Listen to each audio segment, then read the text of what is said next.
चंद्रपूर महानगरपालिकेचा तिढा सुटला, काँग्रेसचाच महापौर होणार। धानोरकर गटाकडनं महापौर पदासाठी अर्ज, तर वडेट्टीवार समर्थक वसंत देशमुखांचा उपमहापौर पदासाठी अर्ज। राज्यसभेत पंतप्रधान मोदींच्या भाषणादरम्यान विरोधकांची जोरदार घोषणाबाजी। गोंधळानंतर विरोधकांचा सभात्याग, तर वयोमानानुसार खरगे खाली बसूनही घोषणा देऊ शकतात, मोदींचा खुलासा। काँग्रेसच्या काळामध्ये अर्थव्यवस्था 13व्या स्थानी होती, मात्र आता भारताचा 9 मोठ्या देशांसोबत मुक्त व्यापार। देशाची अशी अवस्था का करून ठेवली?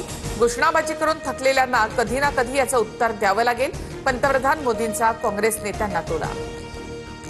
काल पंतप्रधान मोदींसोबत विपरीत घटना घडली असती म्हणून सभागृहामध्ये येण्यापासून त्यांना थांबवलं। लोकसभा अध्यक्षांची माहिती, विरोधी महिला खासदारांचा मोदींच्या रिकाम्या खुर्चीला घेराव। आमच्या हातात काचेच्या बांगड्या होत्या, कोणतं हत्यार नाही। बॅनरमध्ये घाबरण्यासारखं काय होतं? पंतप्रधान मोदींच्या खुर्चीला घेराव घातल्याच्या प्रश्नावर वर्षा गायकवाडांचं स्पष्टीकरण।